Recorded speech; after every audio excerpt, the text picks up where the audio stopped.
Live mula sa GMA Network Center, ito ang 24 Oras.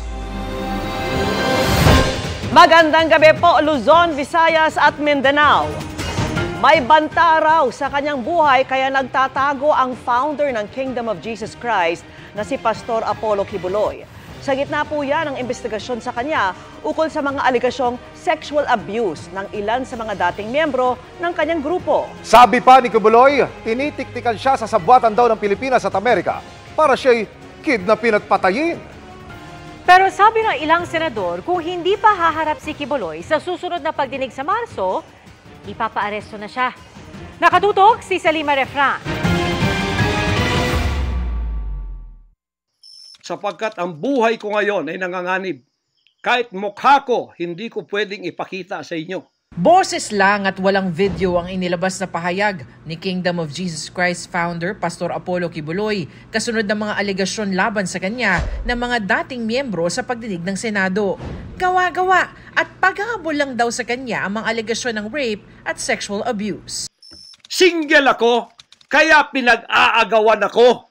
Pagkatapos na ako ay maghihindi, mapapahiya, ibabaliktad nila sa akin. Pinag-aagawan nila ako. Dahil nananawagan sa mga magulang, mayaman na tayo pag nangyari ito. Napahiya, ngayon binayaran at ngayon binabaligtad ang lahat ng istorya. May banta raw sa kanyang buhay kaya nagtatago na raw si Kibuloy. May patong na raw kasi sa kanyang ulo bunsod ng arrest warrant sa Amerika para sa 43 kaso ng sex trafficking, fraud, coercion, conspiracy at bulk cash smuggling. Kaya kahit raw nasa Pilipinas, sinesurveillance na raw siya umano ng FBI at CIA ng Amerika. At ang reliable sources dumating sa akin, ang ulo ko po ngayon may patong na $2 million or 100 million pesos. Baka yan ay madagdagan pa kung may maunang makapatay sa akin. Saan man po ako naroroon, nandoon sila nakasurveillance sa akin at naghihintay na lang ng tamang pagkakataon upang ako ay kidnapin o kaya patayin. Hindi po ako magpaparesto sapagkat ako po ay siguradong papatayin. Kasi rendition na ang kanila, hindi na po extradition. Mainit rin ang birada ni Kibuloy sa Administrasyong Marcos at kay House Speaker Martin Romualdez. Anya, may sabwatan na raw ang gobyerno ng Pilipinas at Amerika laban sa kanya. President Bongbong Marcos, Lisa Marcos, makinig kayo. Totoo ba na gumawa kayo ng aksyon kasama ng FBI na ako ay nyo nang ipaligwak at binigay sa kanilang kamay? Kung ganyan ang ginawa ninyo, I will not honor you. I will not respect you because you did not honor me and you did not respect me. You are no longer worthy to be our trusted leader. Mabuti pa, hanggang maaga pa, Bongbong Marcos, Lisa Marcos, Martin Romualdez, bumaba na kayo sa posisyon. Mag-resign na kayo! Giit pa ni Kibuloy, ang lahat daw ng ito ay dahil sa koneksyon niya kay dating Pangulong Rodrigo Duterte at kanyang pamilya. Ako po ay sinasaktan sa lahat ng paraan ng mga false accusation, false allegations na ayaw naman nilang pumunta sa korte. At pagkatapos, ayaw din nilang ipaharap itong mga false accusers na pinaggagawa nila to destroy my reputation para idamay sila Duterte family doon sa kapupuntahan ng mga investigasyong walang kakwenta-kwenta. Sinusubukan pa namin kunin ang panig ni na Pangulong Marcos at ng First Lady. Sabi naman ni Speaker Romualdez, wala raw basihan ang alegasyong nakipagsabwatan sila sa mga banyaga at paraan lang daw ito para malis ang atensyon sa mga seryosong usaping legal. Pinayuhan niya si Kibuloy na harapin ang mga ito sa tama at legal na paraan at respetuhin ang mga legal na proseso. Sabi naman ni Senator Risa Ontiveros na chairman ng Senate Committee on Women and Children na nag-iimbestiga kay Kibuloy, harapin na lamang nito sa Senado ang mga alegasyon laban sa kanya. Huwag pong pa-victim. Ang hinihingi lang sa inyo ay humarap sa mga legal na proseso. kasama ang proseso ng Senate investigation. Our next hearing is on March 5, And if Mr. Quiboloy does not show up, I will cite him in contempt and have him arrested. Sa mensahe ng FBI sa GMA Integrated News, itinanggi nilang may reward para sa pagkakahuli kay Quiboloy. Pero may active warrant pa rin para sa kanyang pagkakaaresto. Tiwala naman daw ang US Embassy na mapapaharap sa hustisya si Quiboloy sa mga krimeng kanyang ginawa. Para sa GMA Integrated News, Salima Refran, nakatutok 24 oras. Dobleng disgrasya naman sa Quezon City. Dumagan sa isang pick-up truck ang isang 10-wheeler na nawalan daw ng preno. Dahil din dyan, kaya binangga ng jeepney ang isa pang jeepney na ikinasugat ng 8 tao. Nakatutok sina Mark Salazar at Jonathan Andal. Sa tindi ng pagkasira at pagkakataob, mahirap isipin kung paano bumalandra ang jeepney ito sa bahagi ng Tandang Sora sa Commonwealth Avenue sa Quezon City. Mabilis sa mga pangyayari, mag-aalas 10 ng umaga nang banggain ito ng isa pang jeepney na walan umano ng preno. Naisa-isip ko tataob kami, nasa isip ko na lahat kami magtatalsik doon sa loob ng jeep. Sobra kasing yung pababa na hindi na niya nakokontrol. Yun na yung puno kami. Mabagal lang po, pero sumigaw po siya ng wala na daw pong preno.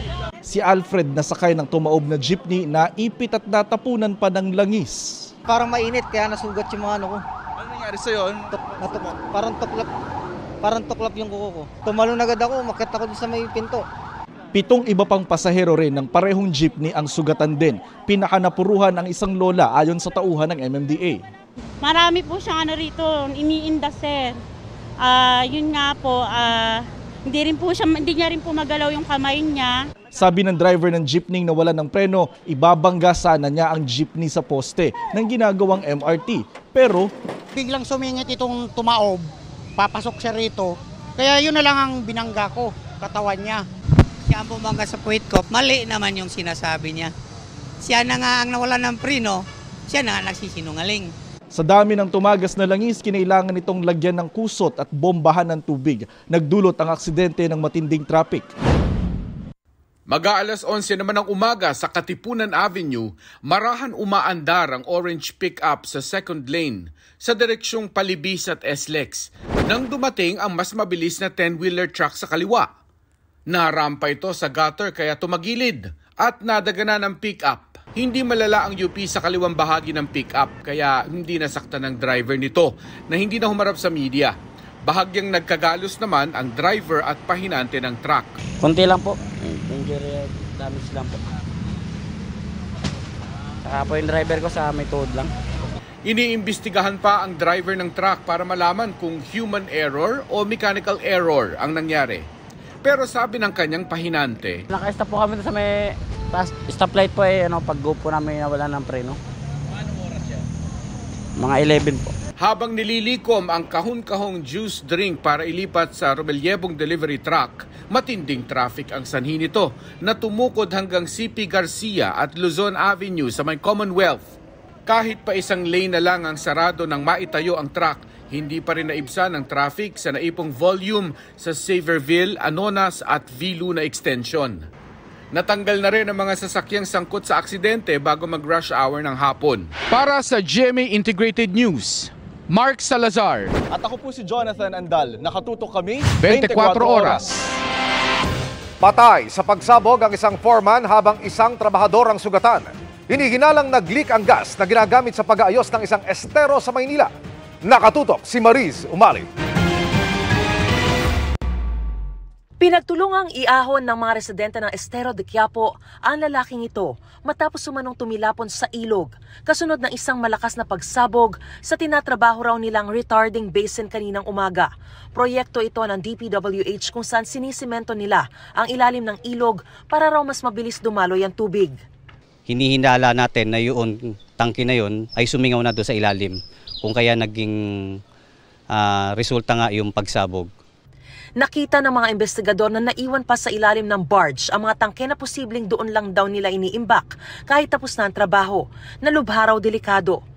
At nang mangyari ang insidente kanina, nag-welding ang biktima. Posible na nakalimutan nilang ipatayin or baka may leak na rin talaga yung tangke. Maaari nag-spark dahil doon at ito na nga yung nag-trigger para sumabog yung ilalim ng barge. Sa lakas ng impact ng pagsabog, nauka at umangat ang mismong bakal na yon ng barge na pinapatungan nitong backhoe. Nawarak din ang mga dingding ng mga katabing barong-barong. At ayon sa mga pulis, may mga nabasag din sa bintana ng moske at katabing mga establishmento kahit pa nasa 50 metro na ang layo mula rito. Maging ang rumesponding kagawad na si Ralph de la Cruz, sinabing napasugod daw sila sa lugar dahil sa narinig na pagsabog. Napakalakas yun po yung kala ko nga po is yung transformer ng kuryente. Sa pag-alam po namin is yun nga po acetylene pala ng construction.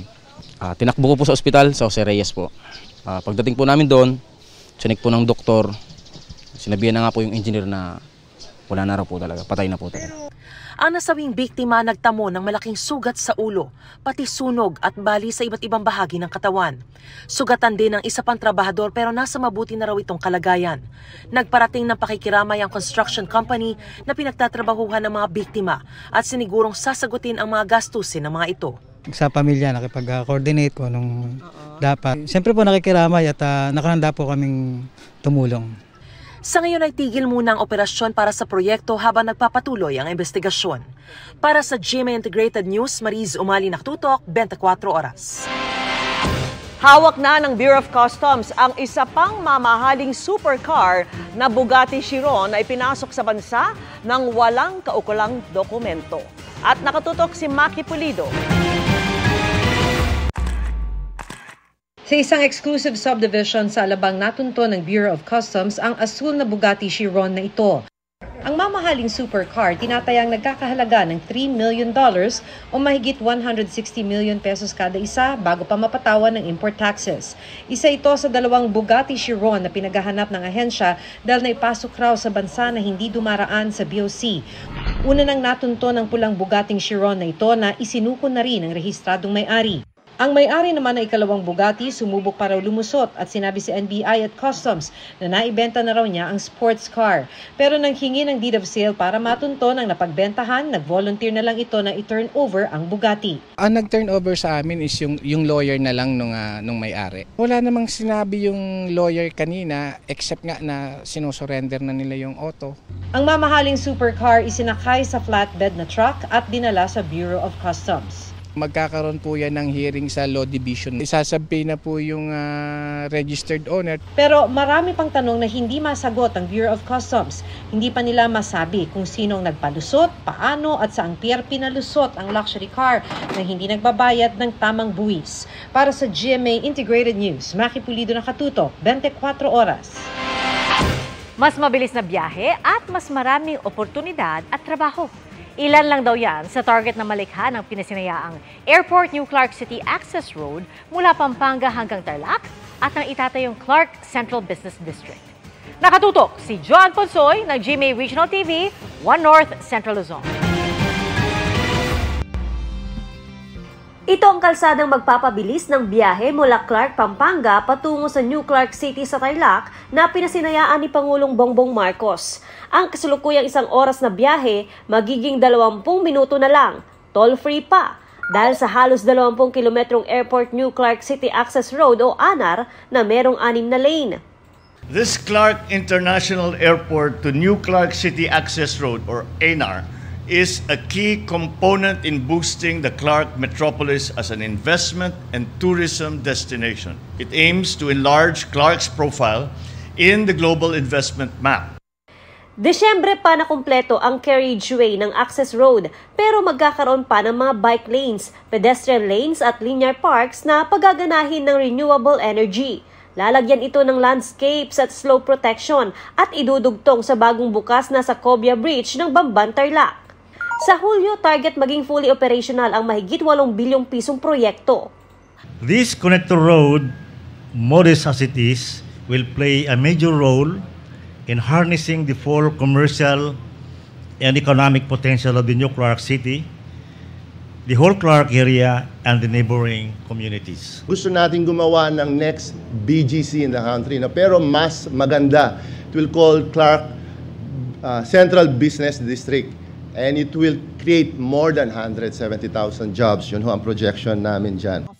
Asia's next investment destination ang pangarap ng gobyerno para sa project na layong ding tumulong sa pag-decongest sa Metro Manila at sa pagpapaunlad ng Central at Northern Luzon. Mula sa GMA Regional TV 1 North Central Luzon, John Punsoy, Nakatutok, 24 Oras. Daang-daang pamilya ang nawala ng tirahan sa magkahiwalay na sunog sa Maynila. Sa Tondo, 2 na truck ang nasawi. At nakatutok doon live si Ian Cruz. Ian. Vicky, may mag-amang nasawi sa naganap na sunog dito sa Tondo, Maynila kung saan 8 rin ang naitalang sugatan. Nahirapan naman, Vicky, na makapunta doon sa nasusunog na komunidad ang mga bombero dahil umano sa mga nakahambalang na sasakyan at masisikip na iskinita dito. Hindi ko rin yung gagawin ko. Paano ko tatanggapin yun? Halos madurog ang puso ni Aling Mirna Lasaka nang makumpirmang nasawi ang asawa at isang anak na lalaki sa naganap na sunog sa kanilang lugar sa Tondo, Maynila kaninang hapon. Hindi nakalabas ng bahay ang mag-ama sa naganap na sunog. Yung tatay po nakita sa isang kwarto, yung anak po nandun sa malapit sa pinto. Kabila lang namin, full yun. Wala pang pumupuntang bumbero, patawag po. Sa kuhang ito, makikita ang bahagi nagsisimula pa lamang ang sunog mag-aalas 2 ng hapon. Umabot ng ikalawang alarma ang sunog na tumupok sa nasa 30 bahay. Ang mga residente, kanya-kanyang salba ng mga gamit. Ayon sa isang residente, mabilis ang naging pagkalat ng apoy kaya wala na silang naisalbang gamit. Kasi nagtatakbo lang sa taas, akala ko nagkakalabugan lang sila. Hindi ko alam na nasunog pala. Paglabas ko po, nakita ko maliwanag, lumiliyab na po yung kuryente. 100 pamilya apektado ng sunog na nakontrol mag-aalas 3 ng hapon at umabot sa second alarm. Nahirapan daw ang mga bombero na mapuntahan ang sunog. Sobrang kitid siya, ang dami pong nakapark doon sa area. Pangalawa, yung mga nakakasalubong may mga bit-bit, may mga gamit na malalaki. Kaya ayun po, medyo natagalan, nahamper po yung paglatag nila at saka yung pag-respond din nila dahil sa mga parking at saka tao na nakakasalubong. Bandang alas 4:30 tuluyang naapula ang apoy. Pasado alas 9 ng umaga naman nang maganap ang sunog sa barangay 598 Santa Mesa, Manila. Nasa 100 bahay ang natupok sa sunog na nakontrol matapos ang mahigit 2 oras. 4 ang naitalang sugatan sa sunog na umabot sa ikatlong alarma. Apektado ng sunog nasa 300 pamilya. Iniimbestigahan pa ang sanhi ng apoy na nagsimula umano sa gitna ng San Antonio Street. Ganap na 2:51 ng hapon, naapula ang sunog. Wala pa pong tinutukoy na konkretong dahilan na pinagsimula na apoy, pero nagsimula raw po ito sa bahay sa may gitna po ng lugar namin, sa may San Antonio Street.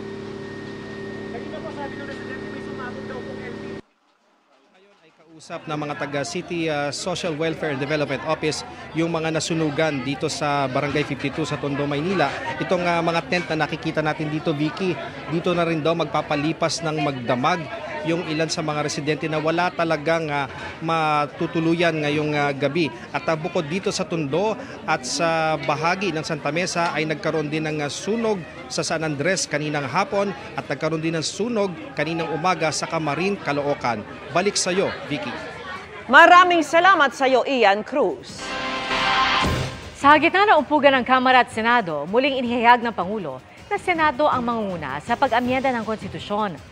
Ang Kamara naman umaasa sa mabilis na pag-aproba ng inihain nilang Resolution of Both Houses No. 7 o RBH 7. Yan ang salipuas ng tinutukan ni Tina Panganiban Perez at Nav Gonzalez. I always said the Senate will take the lead. Yan ang sabi ni Pangulong Bongbong Marcos kahapon matapos niyang linawin na Senado pa rin ang mangunguna sa pag-amyenda sa saligang batas. Dapat kaninang 1:00 ng hapon bubuuhin ng Kamara bilang Committee of the Whole para talakayin ang Resolution of Both Houses 7 para sa Economic Charter Change sa pamamagitan ng Constituent Assembly. Inurong ito sa susunod na linggo. Ang dahilan? We have rescheduled the Committee of the Whole hearing to Monday. It is for the reason that we have already been inviting the resource persons and they'll be available on Monday. Mas mabilis daw kung Committee of the Whole ang tatalakay sa RBH 7 kesa regular hearing ng House Committee on Constitutional Amendments. Umaasang ilang kongresista na aprobado na ito bago sila magbakasyon para sa Semana Santa sa March 23. Sabi ng mga kongresista, parehong-pareho ang RBH 7 ng Kamara sa RBH 6 ng Senado.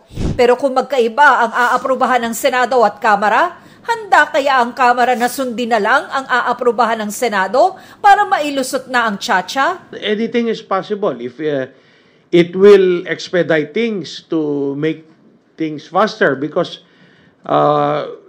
even in previous conversations with the Speaker, masaya na nga kami, even the House leadership and the other members of Congress, masaya na kami sa nangyayari ngayon na pinag-uusapan na to, pinagdedebatehan na to sa Senado. It's a start. Kung si Senate President Juan Miguel Zubiri ang tatanungin, mas maigi raw kung i-adopt na lang ng Kamara ang RBH 6 ng Senado. Pag natapos na, mas magandang i-adopt na lang para walang gulo, walang away, at hindi questionable at hindi na magkakaroon ng uncertainty. Sang-ayon rito si Senador Jinggoy Estrada, lalo't may naaamoy raw siya sa RBH 7 ng Kamara. With the RBH 7 which says that we have to vote jointly. We have to vote separately because the essence of bicameralism will not be enforced if that's the case. Ngayong nagsalita na ang Pangulo, wala na raw talaga ang People's Initiative, sabi ng ilang senador. As far as I'm concerned, the PI is water under the bridge.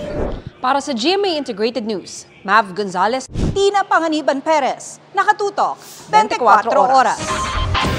Muntik makaladkad ang isang enforcer na mauwi sa habulan ang paninita nila sa mga motorisang dumadaan sa EDSA busway kahit bawal. Nagkahulihan din ang mga pedicab at e-bike na bawal sa National Highway. Nakatutok si Marisol Abduraman. Imbes na huminto, humarurot pa ang sinitang rider na ito na dumaan sa EDSA busway sa Mandaluyong. Muntik tuloy makaladkad ang MMDA enforcer na humabol. Tuluyan lang itong huminto nang sumaklolo na ang iba pang enforcer. Ba't mo kailangan takbuhan yung mga tao? Gigilid pero nagmamadali ka. Diba? Gigilid, hihinto. Hindi yung tatakbuhan ng enforcer. Hinarang ka na. Ini-endanger mo yung buhay ng mga enforcer. Diba? Sorry po. Meron ding SUV na pinatabi dahil dumaan din sa bus lane. Pero imbes na ibigay agad ang kanyang lisensya, nakipagmatigasan pa nung una. You pass through the busway. You are not allowed inside the busway. I just have something personally in the hospital and I have to go, very emergency, that's it. Sa kabila ng paulit-ulit na paalala ng MMDA na ang busway ay para sa mga bus at sa mga otorisadong sasakyan lamang, marami pa rin daw silang nahuhuling violator. Sa katunayan, sa bahaging ito nga lang ng EDSA Mandaluyong, nasa 20 raw ang kanilang nahuhuli kada oras. Karamihan daw dito mga motorsiklo. Ang lalaking ito, angkas ang kanya mag-ina. Bukod sa maraming karga, wala pang helmet ang bata. May mga sinita rin sa EDSA TAC. May makailang beses na raw natiketan dahil sa iba't ibang paglabag. Eh yung nakachinelas kayo lang. Awa. Pero alam mo bawal. Awa. Hindi ka na nadala. Sorry mo. Sorry po. Na-impound rin ang 2 bus na out of line at taxi na nakaparada sa kalsada. Pinaghuhuli rin ang mga pedicab at e-bike na bawal sa National Highway. So napamasada ka nga. Ngayon po. Pero diyan nagbabayad ng tao-tao. Doon sa ano lang. Pero alam niyo pong bawal. Kailangan kumite. Kayo nananakbo, ano pong hinahabol mo? Yung e-bike ko po. Yung e-bike po sa sinakagay, bakit nandito lang po sa cellphone? Yung driver ko po kasi nag-iwan. Alam daw ng MMDA na pabalik-balik at paulit-ulit lang ang mga pasaway at matitigas ang ulo ng mga driver.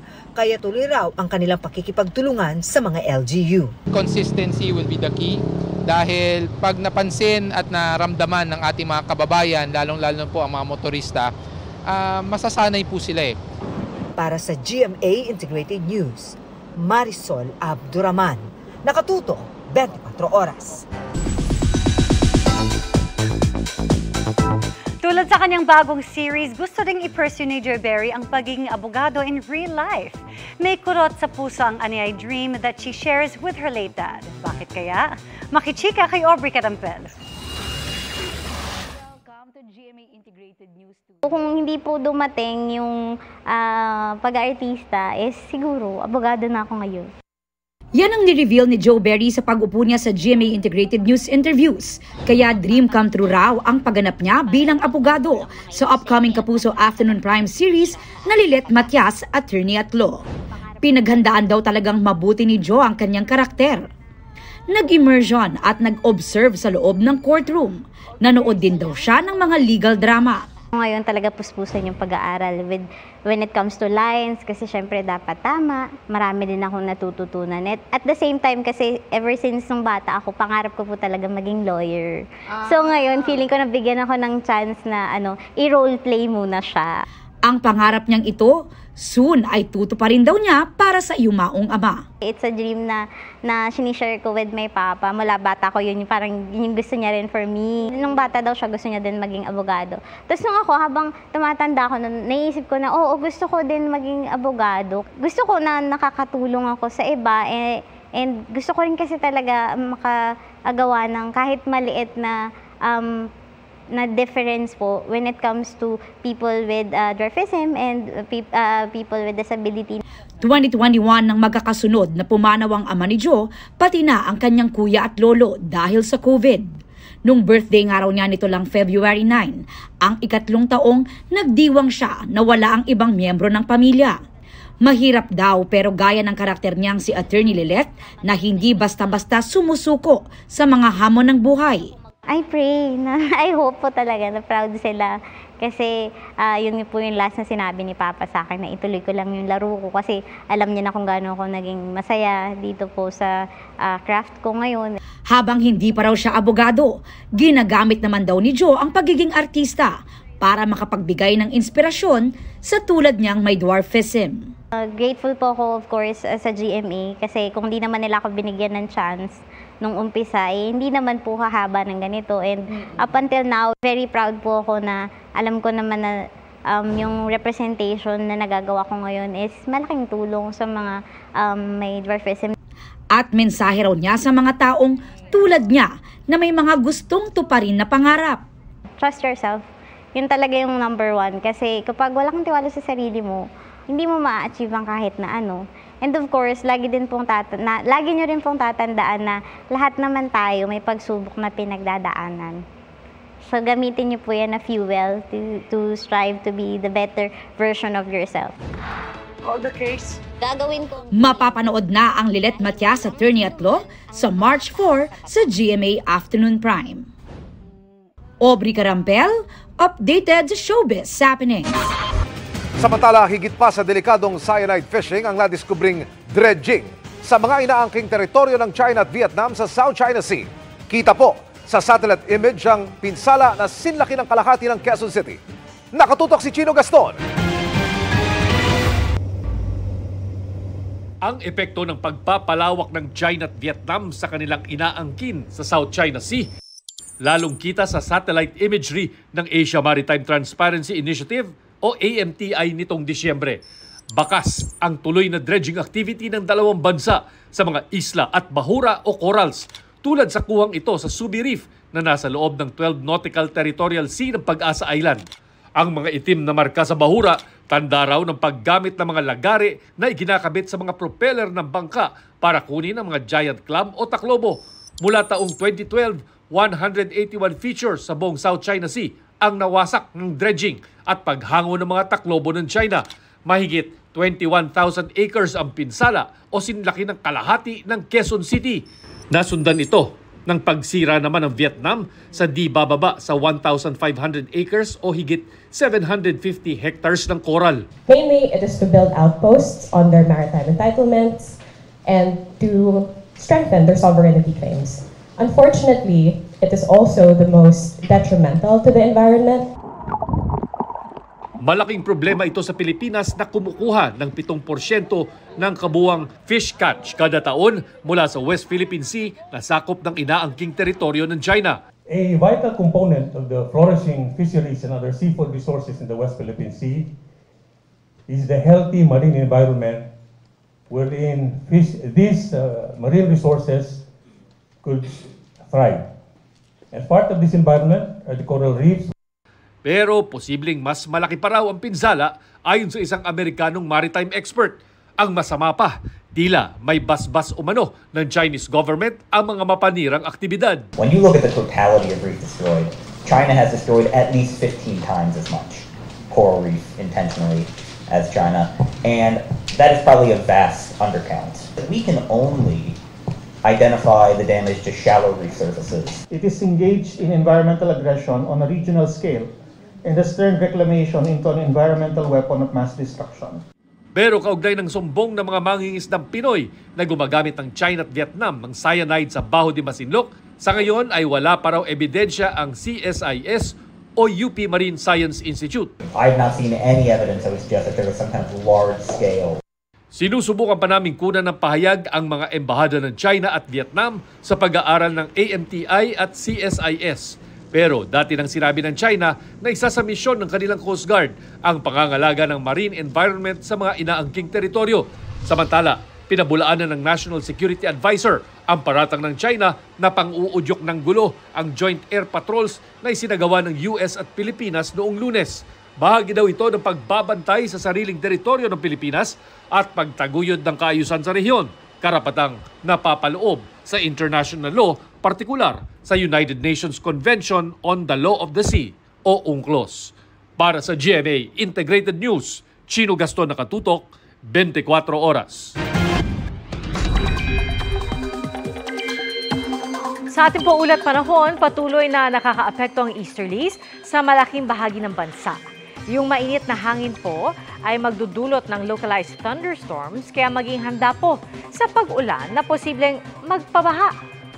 Sa Mindanao, halos buong araw ang heavy to intense rains, partikular na sa Davao Region, Zamboanga Peninsula, BRMM o BARM at Soc-Sargen.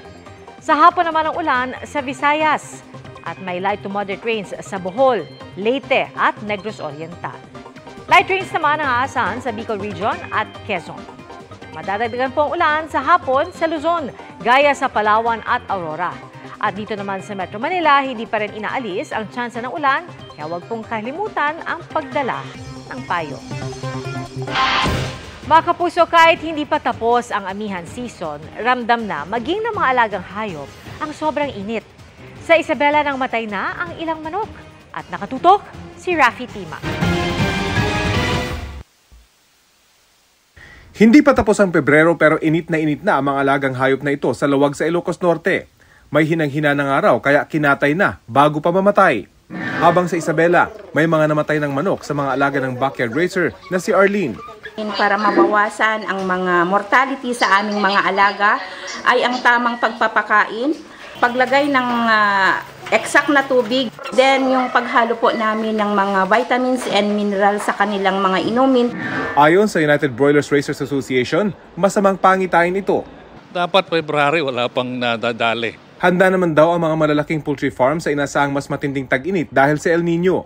Pinagtutuunan daw nila ng pansin ang kalidad ng pagkain ng mga manok bukod sa paghahanap ng paraan para mabawasan ang init sa kulungan ng kanilang mga alaga. Pag maganda ang patoka, kahit anong stress niya kinakaya. Medyo babagal ng konti, ang laki, pero hindi mamamatay, hindi magkakasakit. Bagamat ramdam na ang matinding init, hindi pa tapos ang amihan season ayon sa Pag-asa. Pero baka hindi na raw ito magtatagal at mapaaga ang tag-init.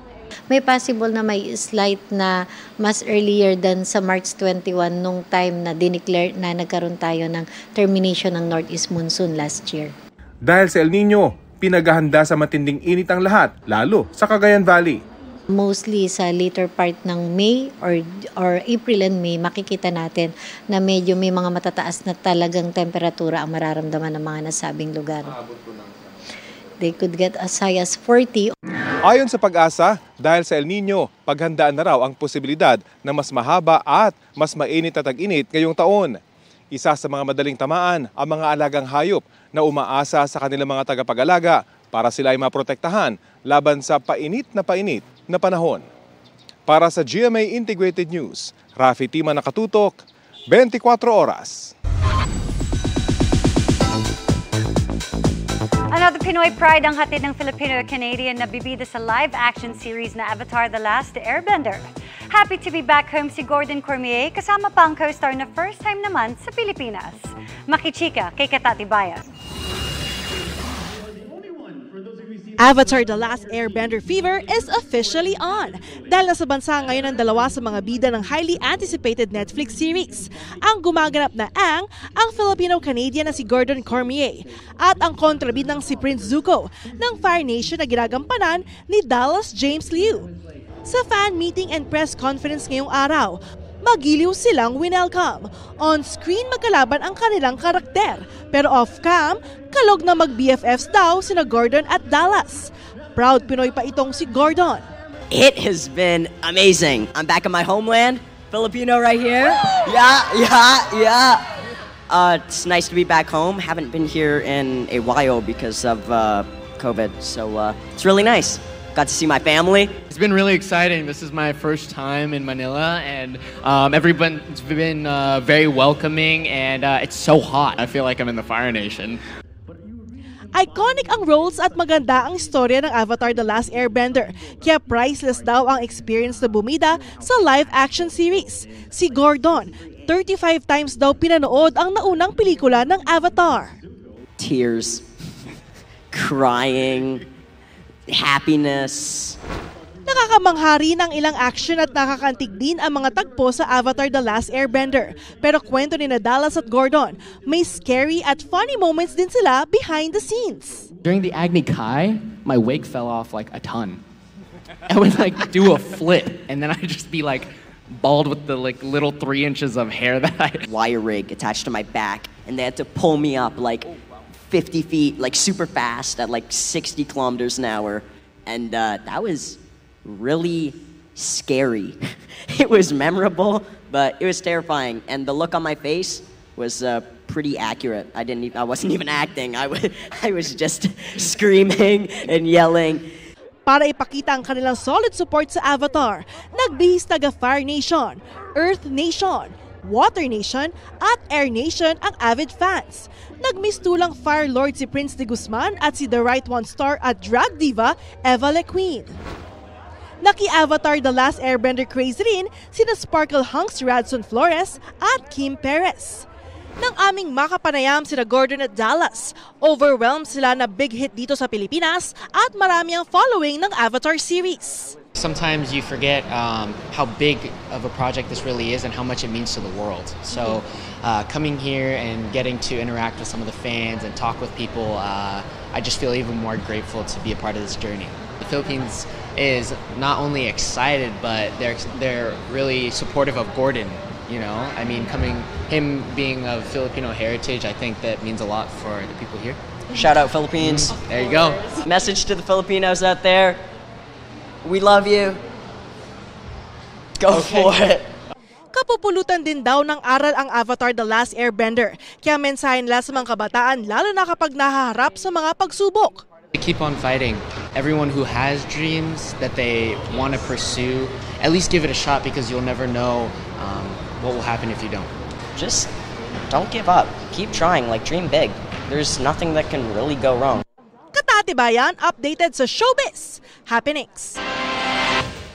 Sinagot ni Senadora Amy Marcos ang banat ni Ako Bicol Party List Representative Jill Bongalon na hindi raw nakatanggap ng ayuda ang mahigit 4 na milyong 4-piece beneficiary noong 2023 dahil sa na-realign na 13 bilyong piso ng senadora.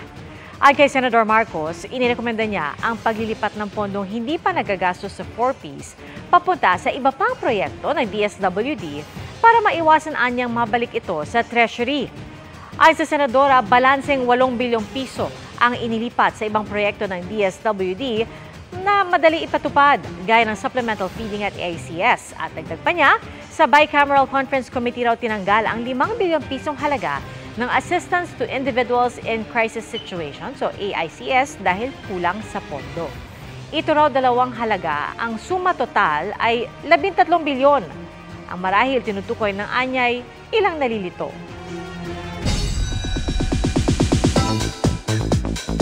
Dumistansya ang entertainment vlogger na si Christopher Min sa pagkakadawit ng dalawang politiko sa hiwalayan ni Bea Alonzo at Dominic Roque. Di raw niya binanggit ang isa, habang di raw niya tinawag na benefactor ni Dom ang isa pa. Makichika kay Aubrey Carampel. Dahil sa pagkakadawit ng kanilang pangalan sa isyung may politikong benefactor umano ang aktor na si Dominic Roque, pinag-aaralan na raw ni na dating Congressman Bong Suntay at Dapitan City Mayor Bullet Halushos ang pagsasampa ng kaso. Ayon kay Suntay, Bullet also wants to file. Ako, I'm talking to my my lawyers also on what we could do. We're just gathering whatever we could find pa eh. So hindi ko pa mapangalanan exactly kung against who. Siyempre, we want to file the strongest case to when you file a case, you want to win. Kasi I'm also a lawyer and gusto ko kung sino yung pinaka-most guilty.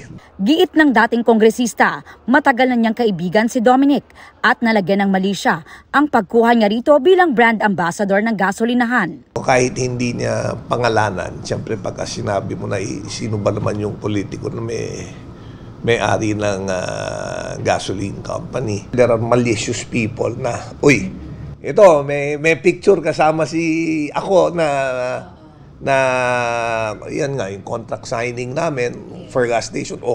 Binigyan ng gasolinahan. Sa pahayag na inilabas ng kanyang mga abogado para kay Dominic, sinabing malisyoso at mapanira ang mga komento ng showbiz columnist na si Christopher Min sa kanyang vlog. Nagkaroon pa raw tuloy umano ng di tamang pagdududa sa sexuality ni Suntay. Sa kanyang programa kanina, sinabi ni Fermin na nang magsimula raw ang issue ng hiwalayan ni na Dominic at Bea Alonzo, ni minsan ay hindi niya raw binanggit ang pangalan ni Mayor Bullet maski ang kanyang initials.